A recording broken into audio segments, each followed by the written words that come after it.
mulai dari awal ya. Iya bang. Pemahaman Wahabi itu menyalahi ulama salaf baik dari segi fikih maupun segi akidah. Ya, itu yang pertama. Contohnya seperti apa? Contohnya, Yang akidah dulu bang ya. ulama salaf tidak ada yang berani mengatakan Allah bertempat. Ya. Tidak ada itu. Wahabi mengatakan Allah bertempat. Ya, Siap. itu tauhidnya. Ya. Ulama salaf membolehkan perkara istihosah dan tawasul. Wahabi melarang istihosah dan tawasul. Ya, itu yang kedua. Ya, itu saja dulu.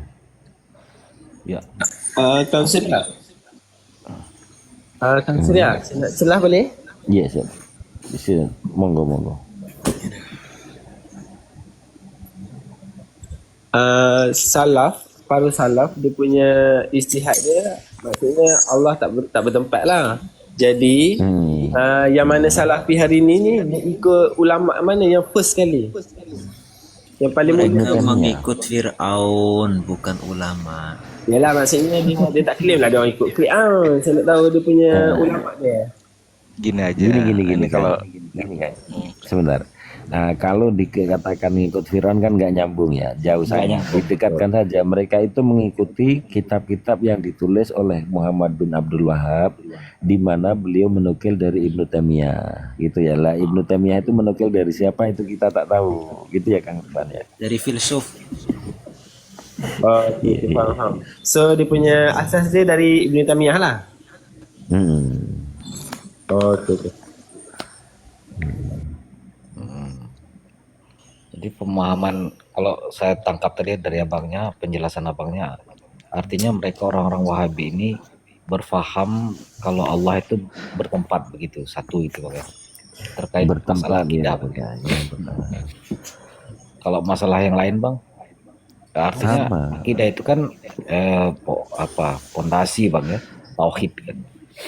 Tauhid kita bahwa Allah itu satu, Allah itu artinya tidak bertempat begitu bang. Kalau akidah yang benar begitu. Ya. Dilanjut bang. Ya, terus begini ya, kalau itu dirunut panjang nanti, begini ya. Rosak akidah, maka rosak semua. Rosak akidah, rosak semua. Pasti. Lah, kalau lurus dari awal. Ya. Nah, itu sekali dia mengatakan Allah bertempat, maka semua rosak. Karena yang dilazimi dengan tempat itu adalah jisim dan jirim. Nah, jisim dan jirim ini nanti makhluk lah gitu ya. Sedangkan itu kul huwallahu ahad, itu huraian daripada Imam Lais As-Samarkandi yang saya dapati abad 3 ya, Abu Lais Samarkandi abad 3. Itu Allahu wahidun la min kilah. Apa yang dimaksud dengan wahidun itu esa itu bukan dari bilangan, ataupun di situ kan boleh dikatakan begini, Allah itu satu tapi satu itu bukan dari bilangan ya.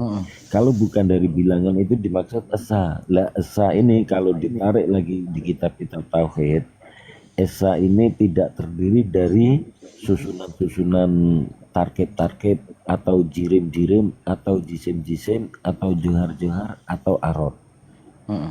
Gitu ya Kang Rifan ya? iya. Maknanya kalau sudah mengandungi ada tangan, itu kan sudah menjadi dua susunan. Itu tidak bisa dikatakan esa. Gitu ya Kang Rifan ya? Bukan wahid lagi, bukan wahdaniyah lagi.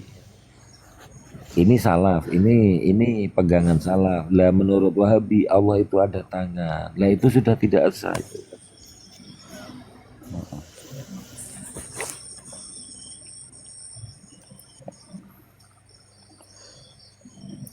Kaitannya dengan Allah bertempat dengan tidak bertempat tadi gimana? Itu tadi kan penjelasan abang masalah Allah itu satu esa gitu kan ya. Gini Bang Aman. Ya bang. Gini Bang Aman. Sesuatu yang bertempat itu artinya punya ukuran. Ya. Setiap yang bertempat pasti punya ukuran.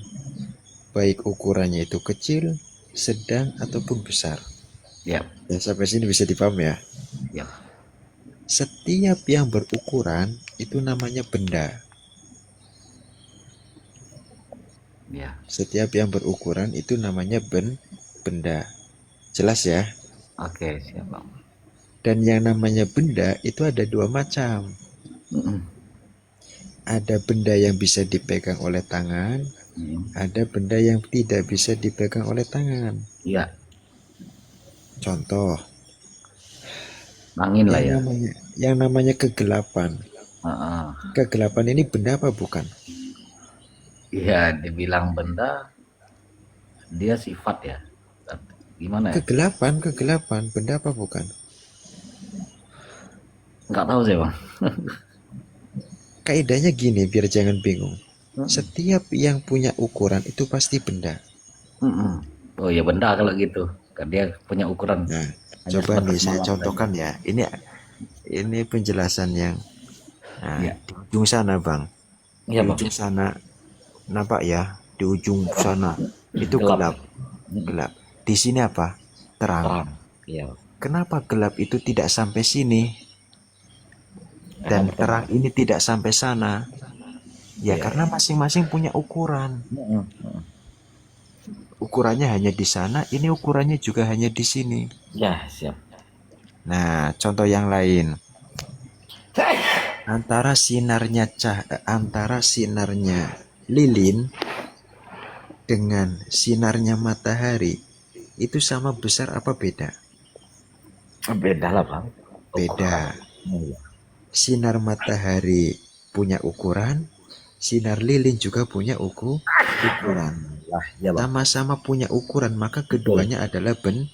Benda. Betul. Nah, saya runtut lagi dari awal. Setiap yang bertempat pasti punya ukuran. Ya. Dan setiap yang namanya ukuran dan setiap yang punya ukuran itu pasti namanya benda.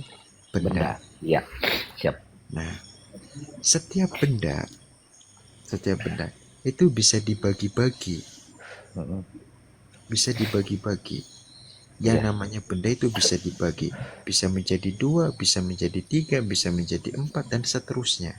Iya. Itu benda. Kalau Allah Ta'ala diyakini sebagai bertempat, sesuatu yang bertempat, secara tidak langsung dia menetapkan Allah itu benda Iya yang makhluk bisa pasti. dibagi-bagi. Iya, iya. Padahal Ya. tadi telah disebutkan oleh Kang Surya, Allahu wahidun. Allah itu esa. Esanya Allah bukan dari segi bilangan, melainkan dari segi bahwa Allah tidak punya sekutu baginya. Iya. Bisa dipaham ya? Ya, Orang ya. yang meyakini Allah Ta'ala itu bertempat sama saja tidak mempercayai Allah itu Maha Esa. Iya. Bisa dibagi-bagi tadi kamu. Bisa dibagi-bagi. Ya, benda. Orang yang tidak meyakini Allah itu Maha Esa, apakah layak untuk disebut Muslim? Ya, Apakah tidak layak besar. disebut mukmin? Iya, iya. Iya. Nah, sesimpel itu. Mm-mm. Maka orang yang berkeyakinan Allah itu bersemayam di atas langit atau bertempat di atas arsy, hakikatnya mereka bukanlah seorang muslim.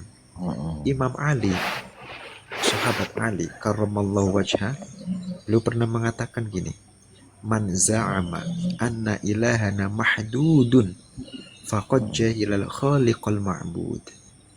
Barang siapa yang menyangka saja, belum sampai meyakini, menyangka, za'ama, menyangka, anna ilahana, bahwa Tuhan kami yaitu Allah, mahdudun, adalah sesuatu yang punya ukuran.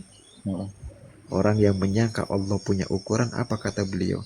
Faqad jahilal khaliqal ma'bud. Sungguh dia tidak mengenal al-khaliq, pencipta, al-ma'bud, yang berhak untuk disembah. Hakikatnya apa? Dia bukan orang yang beriman kepada Allah. Itu kata siapa? Sahabat Ali, sahabat yang paling pintar, sahabat yang paling cerdas, yang paling banyak keilmuannya. Ya terkadang begini bang. Terkadang kita kan ya manusia lah bang ya. Kita apa istilahnya punya banyak pikiran liar kan. Ya kadang saya juga suka ya apa iya begitu. Misal, ini pertanyaan ini aja bang ya. Misalnya Allah ciptakan alam semesta beserta isinya. Allah ciptakan siang dan malam. Allah ciptakan para malaikat, jin dan manusia. Lah terakhir pikiran saya mentok, Allah siapa yang ciptakan? Itu namanya, Bang, itu namanya gangguan bisikan setan. Bisikan setan. Jangan diikuti, harus dilawan. Ada salah satu ungkapan ulama yang ini bisa menjadi tameng untuk diri kita supaya tidak tergelincir pada bisikan-bisikan setan. Ada ulama namanya Thauban ibnu Ibrahim, sezaman dengan Imam Ahmad ibnu Hambal. Sezaman dengan Ahmad ibnu Hambal. Makamnya ada di Mesir. Terkenal dengan sebutan Dhunnun al-Misri. Kenapa disebut Dhunnun? Karena beliau seorang ulama yang punya keistimewaan dengan huruf nun. Beliau mengatakan gini, mahma tasawwarta bibalik fallahu bi khilafi dzalik. Apapun yang terlintas dalam benak pikiran engkau tentang Allah Ta'ala, apapun yang terlintas dalam benak pikiran kamu tentang Allah Ta'ala, fallahu bi khilafi dzalik. Maka Allah Ta'ala tidak sama dengan apa yang engkau pikirkan. Artinya gini, tentang tadi bisikan setan iblis yang mempertanyakan lantas siapa Allah, lantas siapa yang menciptakan Allah. Lah kau percaya Allah Tuhan apa ciptaan? Kau mempercayai Allah Ta'ala sebagai Tuhan apa ciptaan? Raditu billahi robba, bil islami dina. Raditu billahi robba, saya ridho bahwa Allah Ta'ala adalah Tuhan kami. Namanya saja Tuhan, Bang. Yang namanya Tuhan itu menciptakan, bukan yang diciptakan. Kalau masih dipertanyakan siapa yang menciptakan Allah, berarti selama ini dia mempercayai Allah sebagai ciptaan, bukan sang pencipta. Namanya Tuhan itu tidak diciptakan. Adanya Tuhan itu azali, ada tanpa permulaan. Ada tanpa permulaan. Yang adanya dengan permulaan itu namanya makhluk, sesuatu yang dicipta. Kalau ada terlintas seperti itu langsung ditolak, Bang. Bacaannya gini, amantu billahi wa rasulih, amantu billahi wa rasulih. Untuk menolak bisikan setan itu, amantu billahi wa rasulih, amantu billahi wa rasulih, saya beriman kepada Allah dan Rasulnya. Amantu billahi wa rasulih. Ini zikir, kata ulama, untuk membantah, untuk menolak bisikan-bisikan setan. Caranya seperti itu. Iya bang. Ya terkadang ya mungkin bukan saya saja bang yang terlintas seperti itu bang. Saya pikir banyak, walaupun mereka Muslim kan.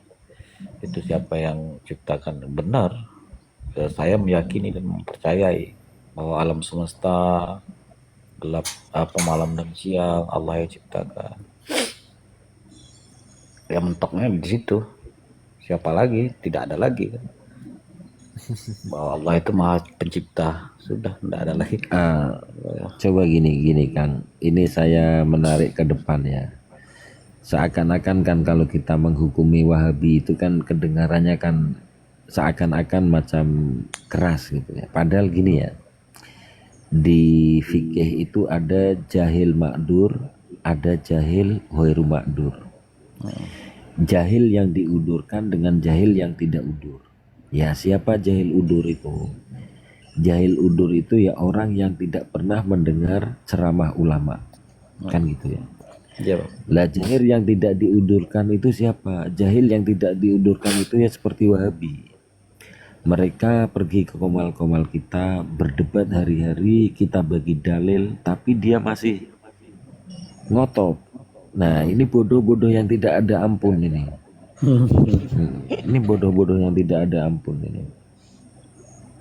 Dia sebenarnya kami bukannya keras sangat, bukan, tapi memang itu keadaannya seperti itu ya Kang Rifan ya. Iya.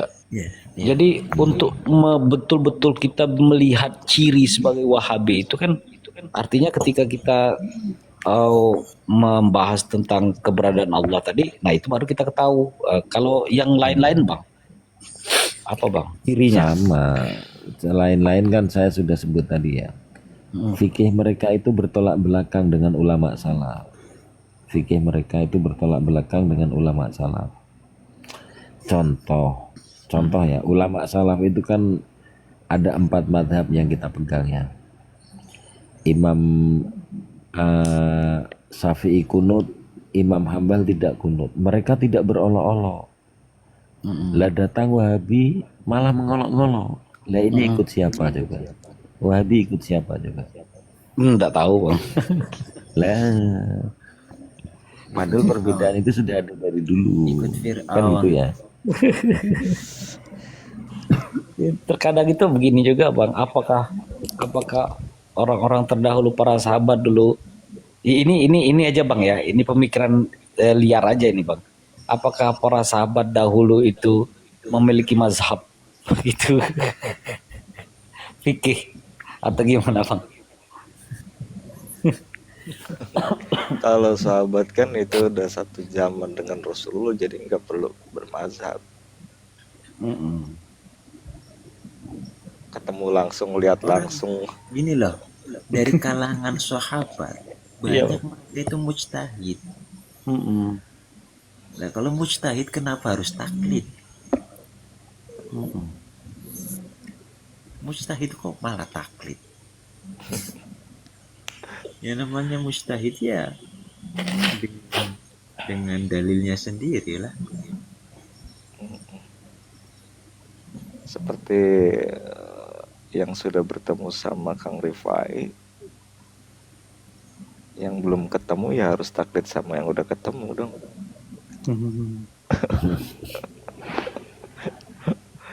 Izin follow bang ya. Kan? Dari mana bang?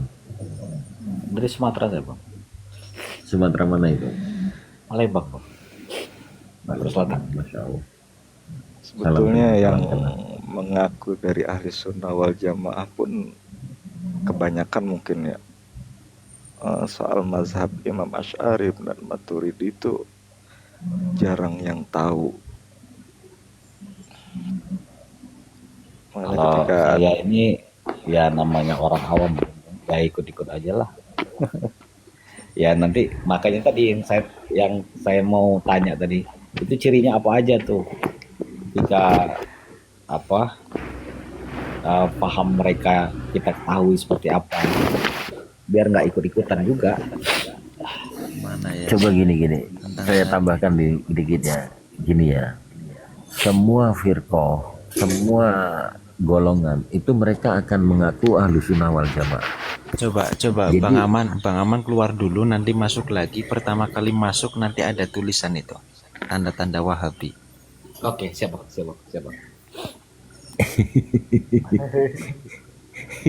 Udah saya hidupkan itu. Iya, siapa? Terima kasih. Jadi gini ya, semua firqah itu mengaku semua ahlu sunnah wal jamaah ya. Semua firqah. Jadi itu kita itu tidak boleh terjebak kepada nama. Kita tidak boleh terjebak kepada nama. Maka ya kalau kita zaman sekarang ini sangat bersyukur sekali di adanya TikTok ini, dengan saling hujah baru kita tahu oh ini Wahabi. Kan gitu ya. Oh ini Syiah. Kalau tidak ya mereka ya, baik itu yang Qadariyah, Jabariyah, oh, semua ngakunya ahli sunnah. Semua ngakunya ahli sunnah. Jadi kita tidak perlu terjebak kepada nama. Iya, ini Kang Setor mana ini Kang Setor? Woi.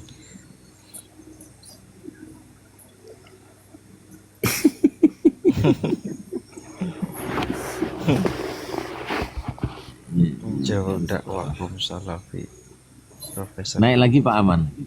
Kang Aman. Udah nampak Pak Aman.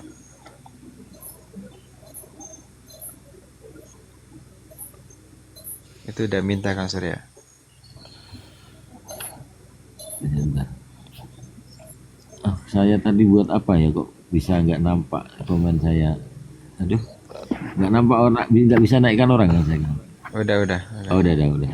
Malah ini Bang, malah apa kayak tasbih wa tasim saya malah tidak tahu keyakinan yang merupakan dan membedakan Allah. Itu saya persingkat gini, tandanya Wahabi. Kalau Bang Aman pengen tahu dan harus tahu sebetulnya bukan hanya pengen. Karena ini berkaitan dengan keselamatan kita. Iya. Wahabi, untuk mudah mengenali Wahabi, itu disingkat dengan 3T. Iya. 3T. T yang pertama dalam keyakinan, tadzim dan tasbih. Tadzim itu apa? Meyakini Allah itu benda. Itu namanya tadzim, punya anggota badan, punya tangan, punya wajah. Itu namanya tadzim. Iya. Dan juga mereka tasbih, menyerupakan Allah Ta'ala dengan manusia. Katanya Allah itu duduk. Lah manusia duduk loh. Iya. Itu namanya tasbih, menyerupakan. Itu T yang pertama ya. T yang kedua itu mereka tabdi'. Tabdi' itu apa? Gemar menuduh kelompok lain sebagai pelaku bid'ah. Contoh, kita bermaulidan bid'ah katanya, kita tahlilan bid'ah katanya, ya kan? Itu kan perbuatan Wahabi tuh. Dikit-dikit bid'ah, dikit-dikit bid'ah, dikit-dikit bid'ah. Bang Man, biasanya Bang Man, saya tanya nih Bang Man, kalau Bang Man itu tak dengar ada orang tok tok tok tok, bakso. Iya. Kira-kira orang jualan apa itu? Bakso lah. Bakso. Kalau ting ting ting ting ting ting ting ting S jualan apa tuh? Es pastinya nggak mungkin P1 kan. Nah, berarti orang yang sering bilang bid'ah sebetulnya mereka lah pelaku bid'ah. Bisa kita buktikan? Bisa kita buktikan. Orang yang sering gemar mengatakan bid'ah ya seperti orang yang jualan bakso. Orang jualan bakso nggak mungkin ting ting ting ting ting ting ting S nggak mungkin. Yang di apa jajankan, apa namanya itu? Apa bahasanya itu? Yang dijual gitu ya. Nah, yang dijual, kalau jualannya bakso ya yang dibilang bakso. Kalau yang dijual itu bid'ah ya bilangnya bid'ah. Itu yang kedua. Ini saya ngomongnya sambil santai aja lah. Iya Bang. Serius. Sambil merokok juga Bang. Yang ketiga, ciri Wahabi yang ketiga, T yang ketiga itu takfir. Ini yang paling bahaya Bang Man. Bahaya sekali ini takfir. Takfir itu apa? T, takfir. Menuduh kelompok di luar mereka sebagai orang-orang kafir. Wah. Orang-orang musyrik. Bisa dibuktikan? Bisa. Katanya apa? Orang yang bertawasul itu musyrik. Iya loh. Kita memanggil nama Nabi Muhammad ya Rasulullah. Itu hukumnya apa? Musyrik kata mereka. Waduh. Ini kita dapat keterangan ini dari mana? Dari buku-bukunya Wahaboy. Tapi ini ya, coba ya masuk ya, gini ya. Oke, Kalau misalkan sampean bertawasul itu sampean dikatakan kafir, itu saya kurang tidak begitu sakit hati. Tapi yang sakit hati itu orang tua Nabi dikafirkan. Itu paling parah lagi ya. Ya misalkan kalau misalkan sampai dikafirkan itu kan saya masih tolak ansur ya, sakit hatinya kan nggak banyak ya. Iya. Tapi kalau orang tua Nabi yang dikafirkan itu gimana? Saya itu dulu pernah pertama kali jumpa Wahabi mengatakan seperti itu kok saya nangis ya. Sebelum saya tahu debat ya. Saya nangis, saya turun. Masa itu di Facebook ya, saya tutup Facebook. Saya kok sekejam ini orang Islam ya. Itu betul ya. Itu yang pernah saya rasakan pertama kali. Ya enggak. Rupanya bila sekarang kok gitu ya. Ada loh Kang Surya. Kang Surya, di antara Iya. kekejaman orang Wahabi lagi, ada fatwa mereka ini mungkin sudah masyhur sekali ya, yang katanya maknanya gini, makanan yang dihidangkan dalam peringatan Maulid, apa katanya? Itu ada itu saya di dokumen saya itu. Kok Lebih maulid ya? najis daripada babi, lebih najis. Kita Kalau karena ini Bang, gitu. saya pernah ngobrol juga sama Ustadz Wafi ya, kemarin itu. Ya sebenarnya ada juga kesalahan katanya dalam Maulid Nabi. Artinya ketika berkumpulnya laki-laki dan perempuan yang bukan muhrim, dia bilang, oh saya pikir iya juga. Iya betul. Tapi kan itu Iya. kan tidak bisa menghukumi jami seluruhnya gitu ya. Ya Maksudnya betul, kan betul, itu kan betul. amrun khorid ya, iya. Amrun khorid. Maksudnya masalah lain gitu. Ya, Tidak bisa dicampurkan. Kalau Ya. itu Mbah Hashim pun menyebutnya di dalam kitab kan. ya. Kenal Sampai ya, ada Bang alat-alat Irfan ya, musik yang sama diharamkan. Ustadz Wafi ya, kenal ya, saya kira ya. Kenal. Selalu naik dulu di kamal kami. Ya Mbah Wahabi juga pernah. Iya, iya betul. Nah, ada lagi yang saya pertanyakan ini ke Ustadz Wafi. Terkadang begini, mohon maaf Ustadz, terkadang itu apa yang diucapkan di dalam Maulid Nabi itu, ya kita juga nggak paham. Kadang bahasa Arab semua kan. Tapi justru bagus itu. Bagusnya Iya. gini ya. Kalau semisalkannya dibacakan dengan bahasa Indonesia, Wahabi kaget. Wabadu fa'akulu wa sayyidina Muhammadin sallallahu alaihi wasallam. Setelah aku mengucapkan bismillah, alhamdulillah kan gitu. Wabadu fa'akulu huwa. Dia adalah nabi kita, junjungan kita Nabi Muhammad sallallahu alaihi wasallam bin Abdullah kan gitu. Oh ternyata kok ini ya jadi bid'ah. Nggak nampak sakral, nggak nampak keramat. Iya. Jadi bagus sih baca Arab, kita nggak paham nggak apa-apa, tapi kita yakin bahwa ini kan sesuatu yang mantap. Mungkin lihat dari bakar-bakar asap itu luar asap. Itu, tapi mereka ada Maulid bin Bas. Iya, mereka ini nggak konsisten. Nggak konsisten. Wah kemarin itu dia ada call-nya saya Yayi Jawas kok, mengenang setahun Yayi Jawas kok. Ada loh. Ada. Ada. Kan itu haul ya, setahun kan haul.